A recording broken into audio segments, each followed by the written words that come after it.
శ్రీ విద్య లఘు పరిచయం 4వ భాగం. ప్రవచనం మధురవక్త డాక్టర్ పోలేపెద్ది రాధాకృష్ణమూర్తి. ఇప్పుడు రాబోతూ ఉన్నటువంటి శీర్షిక మంత్రాన్ని బీజాక్షరాలను గోప్యంగా ఉంచాలి. ఆయుర్విత్తం గృహఛిద్రం మంత్ర మైథున భేషజం దానమానాపమానంచ నవైతాని సుగోపయేత్ అని శుక్రనీతి చెబుతూ ఉన్నది. అంటే ఆయుర్దాయం, సంపద, ఇంటి కలహాలు, మనం జపిస్తూ ఉన్నటువంటి మంత్రము, దాని వివరము, మైథున విషయము, మనము వాడుతూ ఉన్నటువంటి ఔషధము, చేసినటువంటి దానము, లభించినటువంటి గౌరవము, అనుభవించినటువంటి అవమానం, ఇవి మొత్తం ఎన్నండి? 9. ఈ 9ంటిని చాలా రహస్యంగానే ఉంచాలి అని శుక్రనీతి చెబుతూ ఉన్నది. మాతృగుహ్యవత్ అంటే స్పృహలో లేనటువంటి తమ తల్లి చీర గనక తొలగిపోయినట్లయితే కుమారుడు ఆమె మర్మావయవము ఇతరుల కంటబడకుండా ఏ విధంగానైతే జాగ్రత్త పడతాడో, ఉపాసకుడు కూడా తాను ఉపాసిస్తూ ఉన్నటువంటి ఏ మంత్రాన్నైనా సరే ఆ విధంగానే అంతరహస్యంగానే ఉంచాలి అని మంత్రతత్వజ్ఞులు అన్నారు. దీనిని బట్టి మంత్రం అనేది ఎంత గోప్యంగా ఉంచవలసినటువంటి విషయమో మనము ఊహించుకోవచ్చు. మనం ఏ మంత్రాన్ని జపించినప్పటికీ కూడా మొట్టమొదట్లో ప్రణవాన్ని చెబుతాము కదా. ఆ ప్రణవము తండ్రి లాంటిది, మంత్రము తల్లి లాంటిది. ఈ రెండింటి ఐక్యాన్ని అంటే కలయికను బయటకు ప్రదర్శించకూడదు. మన తల్లి తండ్రుల యొక్క కలయికను ఏ విధంగానైతే బయటికి ప్రదర్శించకూడదో, ఈ ప్రణవాన్ని అంటే ఓంకారాన్ని, మంత్రాన్ని, ఈ రెండింటి కలయికను పొరపాటున కూడా మనము ఎవరము కూడా బయటకు ప్రదర్శించకూడదు. కనుక జపమాలను గోముఖము అనేటటువంటి గుడ్డ సంచి ఉన్నది కదా, ఆ గుడ్డ సంచిలో ఉంచి కానీ, లేకపోతే చేతికి జపమాలకు వస్త్రాన్ని కప్పి కానీ మంత్రాన్ని జపిస్తూ ఉండాలి. శ్రీ విద్యలో ఉన్నవి అన్నీ కూడా మహామంత్రాలే, అత్యంత శక్తిమంతాలైనటువంటి బీజాక్షరాలతో కలిసి ఉంటాయి. కనుక వాటిని ఉపాసకులు విధి విధానంగానే జపిస్తూ ఉండాలి. ప్రస్తుతం మనం కూడా ఆ మంత్రాల జోలికి కానీ ఆ బీజాక్షరాల జోలికి కానీ వెళ్లకుండా మన ఋషుల యొక్క ఆదేశాన్ని శిరసావహిద్దాం. శ్రీ విద్యను గురించినటువంటి సాధారణ సమాచారాన్ని మాత్రమే ఈ ప్రవచనంలో చక్కగా తెలుసుకుందాం. ఇప్పుడు రాబోతూ ఉన్నటువంటి శీర్షిక అంగవిద్యలు. శ్రోత్రియుడు, బ్రహ్మనిష్ఠుడు అయినటువంటి గురువర్యుడు సాధకుడికి ప్రధాన మంత్రముతో పాటుగా, దీన్ని మనం జాగ్రత్తగా గమనించాలండి, మనకు మన గురువు గారు ఉపదేశించేటటువంటి ప్రధానమైన మంత్రం ఒకటి ఉంటుంది కదా. ఆ ప్రధాన మంత్రముతో పాటుగా మరికొందరు దేవతలకు సంబంధించినటువంటి మూల మంత్రాలను కూడా ఉపదేశిస్తారు. వీటిని అంగవిద్యలు అంటారు. అట్లా అని ఈ మంత్రాలు సామాన్యమైనవని కానీ, ఈ మంత్రాది దేవతలు సామాన్యులని కానీ మనం ఎవ్వరము కూడా భావించకూడదు. ఏ సాధకుడికైనా సరే ఒక మంత్రం ప్రధాన విద్య అయినట్లయితే మిగిలినటువంటి మంత్రాలు అంగవిద్యలుగా ఉంటాయి, అంతే.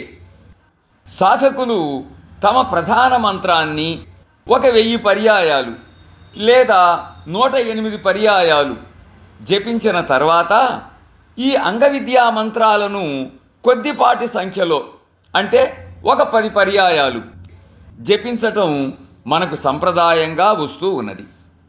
దీనివలన సాధకుడికి ఆయా ఇతర దేవతల యొక్క అనుగ్రహం కూడా పరిపూర్ణంగా లభిస్తుంది. ఇక ఇప్పుడు రాబోతూ ఉన్నటువంటి శీర్షిక తత్వాచమనము, మలత్రయము. మంత్రజపము మొదలైనటువంటి వాటిల్లో త్రివిధ మల శోధనార్థం తత్వాచమనము చేయటం శ్రీ విద్యా సంప్రదాయంగా వస్తూ ఉన్నది. మలం అంటే అజ్ఞానము. ఒకటి ఆణవ మలము, రెండవది మాయిక మలము, మూడవది కార్మిక మలము అని ఈ మలము 3 విధాలుగా ఉంటుంది. వీటిల్లో మొట్టమొదటిది ఆణవ మలం. ఆత్మ పట్ల అనాత్మభావాన్ని, దేహాదుల పట్ల ఆత్మభావాన్ని కలిగి ఉండటాన్ని ఆణవ మలము అని అంటారు. అంటే ఆత్మను ఆత్మ అని గుర్తించకపోవటం, దేహము మొదలైనటువంటి వాటినే ఆత్మ అని భావించటం అని భావం. ఆణవ మలము స్థూల దేహానికి సంబంధించినటువంటిది. ఇక రెండవది మాయిక మలము. ఏకం సత్ అంటూ ఋగ్వేదం, ఏకమేవాద్వితీయం అంటూ ఛాందోగ్యోపనిషత్తు, నేహ నానాస్తి కించన అంటూ కఠోపనిషత్తు, ఒకటేమిటి ఇంకా అనేకమైనటువంటి గ్రంథాలు బ్రహ్మం అనేది ఒక్కటే, రెండవది లేనేలేదు, ఈ విషయమై అనేకం అనేది ఎంత మాత్రమూ లేదు అని ఉద్ఘోషిస్తూ ఉన్నాయి కదా. అయినప్పటికీ కూడా మనం అందరము నేను వేరు, అతడు వేరు, పశువు వేరు, పక్షి వేరు, ఈ విధంగా ఒకటేమిటి ఒకే బ్రహ్మాన్ని అనేకంగా భావిస్తూ ఉన్నాం. దీనిని మాయిక మలము అని అంటారు. ఈ మాయిక మలము సూక్ష్మదేహానికి సంబంధించినటువంటిది. ఇక మూడవది కార్మిక మలము. కార్మిక మలము అంటే వేదము నిర్ణయించినటువంటి సత్కర్మలను చేయకపోవటం, ఆ వేదం నిషేధించినటువంటి పాపకర్మలను చేయటం, ఈ రెండింటినీ కూడా కార్మిక మలము అని అంటారు. ఈ కార్మిక మలము కారణదేహానికి సంబంధించినటువంటిది. ఈ విధంగా మలం అనేది 3 విధాలుగా ఉన్నది. అయితే వీటిని పోగొట్టుకోవటం ఎట్లా అని ప్రశ్న. దానికి మన ఋష్యాదులు సరైనటువంటి సమాధానాన్నే చెప్పారు. అదేమిటో చూద్దాం. ఆత్మతత్వంతో ఆణవ మలాన్ని నశింపజేసుకోవచ్చు, విద్యాతత్వంతో మాయిక మలాన్ని నశింపజేసుకోవచ్చు, శివతత్వంతో కార్మిక మలాన్ని నశింపజేసుకోవచ్చు. ఆ విధంగా నశింపజేయటం కోసం అదనంగా సదాశివతత్వంతో మహాకారణ దేహానికి సంబంధించినటువంటి మలాన్ని కూడా నశింపజేసుకోవటం కోసం ఉపాసకులు ఈ ఆచమనాన్ని చేయాలి, అంటే తత్వాచమనాన్ని చేయాలి అని తాత్పర్యం. ఇప్పుడు రాబోతూ ఉన్నటువంటి శీర్షిక గ్రంథిత్రయము. మన శరీరానికి వెనుక భాగంలో ఉన్నదాన్ని మనము వెన్నెముక అని అంటాం కదా, వెన్నుపూస. మన వెన్నుపూసలో పృష్ఠస్థానము నుండి లలాటం వరకు 6 చక్రాలు ఉన్నాయి కదా. అవి ఏమిటంటే, ఒకటి మూలాధార చక్రం, రెండవది స్వాధిష్టాన చక్రం, మూడవది మణిపూరక చక్రం, నాలుగవది అనాహత చక్రం, ఐదవది విశుద్ధ చక్రం, ఆరవది ఆజ్ఞాచక్రం. ఈ 6ంటిని షట్చక్రాలు అంటారు. పృష్ఠస్థానములో ఉన్నది మూలాధారం, పొత్తి కడుపు ప్రాంతంలో ఉన్నది స్వాధిష్టానం, నాభి అంటే బొడ్డు దగ్గర ఉన్నది మణిపూరకం, హృదయ స్థానంలో ఉన్నది అనాహతం, కంఠస్థానంలో ఉన్నది విశుద్ధం, నొసటి భాగములో ఉన్నది ఆజ్ఞ, శిరస్సుకు పైన మాడు భాగములో ఉన్నది సహస్రారం. ఈ ఆరింటిలో ప్రతి 2 చక్రాలకు పైన ఒక గ్రంథి ఉంటుంది. అంటే స్వాధిష్టాన చక్రం పైన ఉన్నది బ్రహ్మగ్రంథి, ఇది అగ్నిమండలం. అనాహత చక్రం పైన ఉన్నది విష్ణుగ్రంథి, ఇది సౌరమండలం. ఆజ్ఞాచక్రం పైన ఉన్నది రుద్రగ్రంథి, ఇది చంద్రమండలం. ఈ విధంగా గ్రంథిత్రయం ఉన్నది, అంటే 3 గ్రంథులు అని భావం. ఇప్పుడు రాబోతూ ఉన్నటువంటి శీర్షిక షట్చక్ర భేదనం. మూలాధార చక్రంలో సర్పరూపమైనటువంటి కుండలిని అనే శక్తి ఉన్నది. అది నిద్రావస్థలో ఉంటుంది, అంటే నిద్రపోతూ ఉంటుంది. అది 3.5 చుట్లు చుట్టుకొని తన నోటితోనే తన తోకను పట్టుకోబోతూ ఉన్నటువంటి పాములాగా ఉంటుంది. మంత్రానుష్ఠానానికి కూర్చున్నటువంటి ఉపాసకుడు ఆ మంత్రాధిదేవతను ఒకటి భ్రూమధ్యములో దర్శిస్తూ, లేదు రెండవది హృదయ కమలములో నిలుపుకొని, ఈ రెండింటికంటే ముఖ్యంగా మన గురువు గారు మనకు చెప్పినటువంటి రీతిలో ఆ దేవతను దర్శిస్తూ ఏకాగ్ర చిత్తముతో, ఇది ముఖ్యం, ఏకాగ్ర చిత్తముతో మంత్రజపం చేస్తూ ఉన్నట్లయితే నిద్రావస్థలో ఉన్నటువంటి కుండలినిలో కదలిక వస్తుంది. ఈ కదలిక రావటానికి చాలా కాలం పడుతుంది. ఇదేమీ కూడా ఆషామాషి వ్యవహారం అని అనుకునే పనేమీ లేదండి. ఈ కదలిక రావటానికి చాలా కాలం పడుతుంది. అయితే సాధకుడనేవాడు ఓపికగా ఈ ప్రయత్నాన్ని, ఈ సాధనని చేస్తూ ఉండాలి. ధ్యానము జపము పెరిగిన కొద్దీ, ఏమిటండి ధ్యానము జపము, ఈ 2 కూడా పెరిగిన కొద్దీ ఆ కుండలిని లేచి సుషుమ్నా మార్గంలో ఊర్ధ్వముఖంగా, అంటే పైవైపుకి ప్రయాణించటం మొదలు పెడుతుంది. అది అంటే ఆ కుండలిని స్వాధిష్టానం వద్దకు వచ్చేసరికి ఇంకా చాలా కాలం పడుతుంది. ఒకవేళ వచ్చిందనుకోండి, ఆ వచ్చేటప్పటికీ ఆ సాధకుడికి మానవాతీతమైనటువంటి కొన్ని శక్తులు రావటం మొదలవుతుంది. కొన్ని శక్తులు వస్తాయి. సాధకుడు దానితో తృప్తి పడకుండా, అహంకరించకుండా, ఇది చాలా ముఖ్యమండి. సాధకుడు దానితోటి, అంటే ఆ మానవాతీత శక్తులు రావటముతోటి తృప్తి పడకుండా, అహంకరించకుండా, కీర్తి ప్రతిష్టల కోసము గాని, ఐహికమైనటువంటి భోగాల కోసము గాని ఆ విద్యలను ప్రదర్శించకుండా అని అన్నారు. ఎందుకని? కొంతమంది ప్రదర్శిస్తూ ఉంటారు గనక.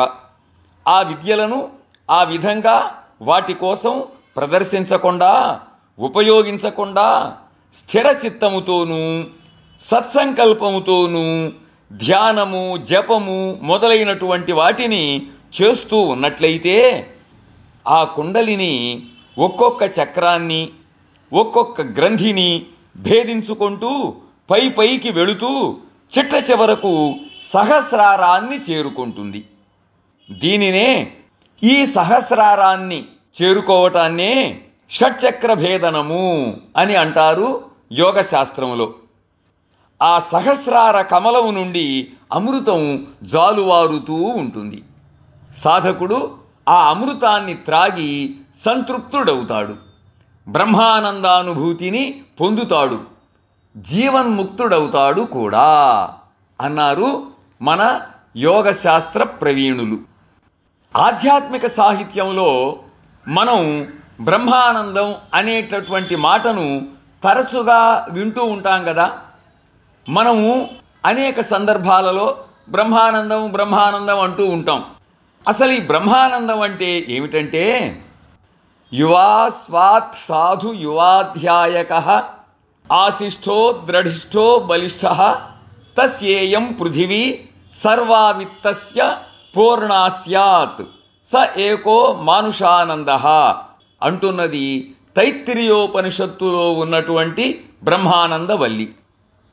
దీని భావం ఏమిటి అంటే, మంచి యవ్వనం, సాధు స్వభావం, చతుర్వేదాలకు సంబంధించినటువంటి పరిపూర్ణ పరిజ్ఞానం, ఐశ్వర్యవంతమైనటువంటి యావత్ భూమండలం మీద అధికారం, శారీరక బలం, మనోబలం, ధైర్యం, ఇవన్నీ ఎల్లప్పుడూ నిండుగా కలిగి ఉన్నటువంటి యువకుడు ఒకడున్నాడనుకోండి. సాధారణంగా ఉండడండి, ఒకవేళ ఉన్నాడనుకోండి. అటువంటి యువకుడికి కలిగేటటువంటి పరిపూర్ణమైన ఆనందాన్ని మానుషానందము అని అంటారు. ఏమంటారండి? మానుషానందము అని అంటారు. ఆ మానుషానందానికి 100 రెట్లు ఉండేటటువంటి ఆనందము మనుష్య గంధర్వానందం. ఈ మనుష్య గంధర్వానందానికి 100 రెట్లు ఉండే ఆనందం దేవగంధర్వానందం. ఈ దేవగంధర్వానందానికి 100 రెట్లు ఉండేటటువంటి ఆనందం పితృదేవతానందం. ఈ పితృదేవతానందానికి 100 రెట్లు ఉండేటటువంటి ఆనందం అజాన దేవతానందం. ఈ అజాన దేవతానందానికి 100 రెట్లు ఉండేటటువంటి ఆనందం కర్మదేవతానందం. ఈ కర్మదేవతానందానికి 100 రెట్లు ఉండేటటువంటి ఆనందం దేవానందం. ఈ దేవానందానికి 100 రెట్లు ఉండేటటువంటి ఆనందం ఇంద్రానందం. ఈ ఇంద్రానందానికి 100 రెట్లు ఉండేటటువంటి ఆనందం బృహస్పత్యానందం. ఈ బృహస్పత్యానందానికి 100 రెట్లు ఉండేటటువంటి ఆనందం ప్రజాపత్యానందం. ఈ ప్రజాపత్యానందానికి 100 రెట్లు ఉండేటటువంటి ఆనందాన్ని బ్రహ్మానందము అని అంటారు. మనం మామూలుగా బ్రహ్మానందం బ్రహ్మానందం అంటూ ఉంటాం, కానీ బ్రహ్మానందం అనేది అంత గొప్పదండి. ఇందాక మనం చెప్పుకున్నటువంటి మానుషానందానికి 10 లక్షల కోట్ల రెట్లు ఉండేటటువంటి ఆనందానికి బ్రహ్మానందము అని పేరు. ఎన్ని రెట్లండి? 10 లక్షల కోట్ల రెట్లు. కాగితం మీద 1 అని అంకె వేసిన తరువాత 20 సున్నాలు పెడితే వచ్చేటటువంటి సంఖ్య ఈ బ్రహ్మానందం అవుతుంది. అది విశేషం. ఇక ఇప్పుడు రాబోతూ ఉన్నటువంటి శీర్షిక నవనాదాలు. 1 చిణి, 2 చీణి చీణి, 3 ఘంట, 4 శంఖ, 5 తంత్రి, 6 వేణు, 7 భేరి, 8 మృదంగ, 9 మేఘ. ఇవెన్నండి? 9. చిణి, చిణి చిణి, ఘంట, శంఖ, తంత్రి, వేణు, భేరి, మృదంగ, మేఘనాదాలకు నవనాదాలు అని పేరు. ఏకాగ్ర చిత్తముతో ధ్యానము, దేవీ నామజపము మొదలైనటువంటి వాటిని చేస్తూ ఉన్న సాధకులకు ఈ నాదాలు వినిపిస్తూ ఉంటాయి అని అనుభవజ్ఞులు తమ అనుభవంతోటి చెప్పారు. అమ్మవారి అనుగ్రహం సాధక భక్తుల పట్ల ప్రసరిస్తున్నది అనటానికి ఈ నాదశ్రవణం మంచి నిదర్శనం. ఇక ఇప్పుడు రాబోతూ ఉన్నటువంటి శీర్షిక పంచపర్వాలు. పర్వం అంటే పండుగ, మనందరికీ తెలిసిందే. పర్వం అంటే పండుగ అని, అత్యంత ప్రధానమైన రోజు అని అర్థాలున్నాయి. చైత్రము మొదలైనటువంటి 12 నెలలు ఉన్నాయి కదా. ఆ 12 నెలల్లో ప్రతి నెలలోనూ వచ్చేటటువంటి అష్టమి, నవమి, చతుర్దశి, పూర్ణిమ, అమావాస్య, ఇవెన్ని తిథులండి? 5. అష్టమి, నవమి, చతుర్దశి, పూర్ణిమ, అమావాస్య, ఈ 5 రోజులు పర్వదినాలు అని బ్రహ్మాండ పురాణంలో ఉన్నటువంటి ఉత్తరఖండంలో ఉన్నటువంటి 34వ అధ్యాయం మనకు తెలియజేస్తూ ఉన్నది. ఈ 5ంటిని పంచపర్వాలు అని అంటారు. ఈ పంచపర్వాలలో అంటే ఆ రోజులలో చేసేటటువంటి దేవీ పూజ, శ్రీచక్రార్చన, మంత్రజపము, అనుష్ఠానము మొదలైనటువంటివి విశేషమైనటువంటి ఫలితాన్ని మనకు ఇస్తాయి. పౌర్ణమి నాడు అధిక సంఖ్యలోనూ, అమావాస్య నాడు కొంచెం తక్కువ సంఖ్యలోనూ జపము చేయాలి అనేటటువంటి సంప్రదాయం ఒకటి కూడా ఉన్నది. దానిని మనము గురువు గారి ద్వారా తెలుసుకోవాలి. అంటే కొంతమంది ఏం చెబుతూ ఉన్నారంటే, మనము ఒక మంత్రోపదేశాన్ని పొందుతాము కదా, ఆ మంత్రాన్ని పౌర్ణమి నాడు అధిక సంఖ్యలో జపించాలి, అమావాస్య నాడు అంతకంటే కూడా కొంచెం తక్కువ సంఖ్యలో జపించాలి అనేటటువంటి సంప్రదాయము ఉన్నదండి.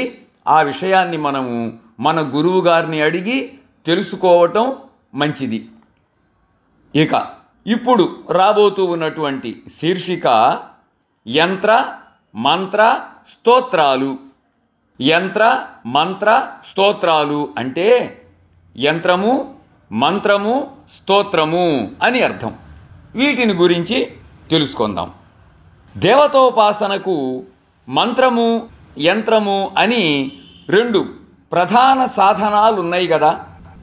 ఈ మంత్రము, యంత్రము అనేటటువంటి రెండింటిలో యంత్రము ఆ దేవతకు శరీరం, అది దేవతకు రేఖారూపం కాగా, మంత్రము అక్షర రూపం, శబ్ద రూపం. అంటే ఏమిటన్నమాట, మనం ఉపాసిస్తూ ఉన్నటువంటి దేవతకు యంత్రమేమన్నా రేఖారూపం, మంత్రమేమన్నా అక్షర రూపం, శబ్ద రూపం అని తాత్పర్యం. యమ భూతాది సర్వేభ్యో భయేభ్యోపి కులేశ్వరి త్రాయతే సతతం చైవ తస్మాద్యంత్రమితీరితం. అంటే యక్ష, రాక్షస, యమ, యమదూత, భూతాదుల వలన, అంటే యక్షుల వలన, రాక్షసుల వలన, యముని వలన, యమదూతల వలన, భూతాదుల వలన ఎటువంటి భయము కలగకుండా మనలను రక్షిస్తూ ఉంటుంది కనుక దీనికి యంత్రము అని పేరు. ఈ యంత్రాలలో ధారణా యంత్రాలు, పూజా యంత్రాలు, ప్రతిష్ఠా యంత్రాలు అని 3 రకాలైనటువంటి యంత్రాలు ఉన్నాయి. వీటిని మనం ఎందుకు ఉపయోగించుకుంటూ ఉంటామంటే, మన శరీర రక్షణకు, గృహ రక్షణకు ఉపయోగపడే యంత్రాలు ధారణా యంత్రాలు. నిత్య దేవతార్చనలో అంటే మనం నిత్యము దేవతార్చన చేసుకుంటూ ఉంటాం కదా, ఆ నిత్య దేవతార్చనలో మనకు ఉపయోగపడుతూ ఉండేవి పూజా యంత్రాలు. ఇక దేవాలయాలు, ఆ దేవాలయాలలో చేసేటటువంటి విగ్రహ ప్రతిష్టలు మొదలైనటువంటి కార్యక్రమాలు ఉన్నాయి కదా, ఆ కార్యక్రమాలకు ఉపయోగపడేవి ప్రతిష్ఠా యంత్రాలు. ఇంకా మరికొన్ని యంత్రాలు కూడా ఉన్నాయి. ఆ విషయము ప్రస్తుతం మనకు అనవసరము, ఇక రాబోయే సందర్భంలో ఎప్పుడైనా చూసుకుందాం. ఇక యంత్రము, మంత్రము ఈ రెండింటిని గురించి చెప్పుకోవలసి వస్తే, యంత్రానికి మంత్రానికి భేదము లేదు, మంత్రానికి దేవతకు భేదము లేదు. కనుక యంత్రానికి దేవతకు భేదము లేదు అని తాత్పర్యం. అదేవిధంగా విజ్ఞతతోటి, ఇది ముఖ్యమండి, విజ్ఞతతోటి మరొక మెట్టు పైకి మరికొంత ముందుకు వెళ్ళినట్లయితే మంత్రానికి, మంత్రాధిదేవతకు, మంత్రోపాసకుడికి మధ్య కూడా ఎటువంటి భేదము లేదు. అదే మన ఉపాసనా సంప్రదాయంలో ఉన్నటువంటి వైశిష్ట్యం.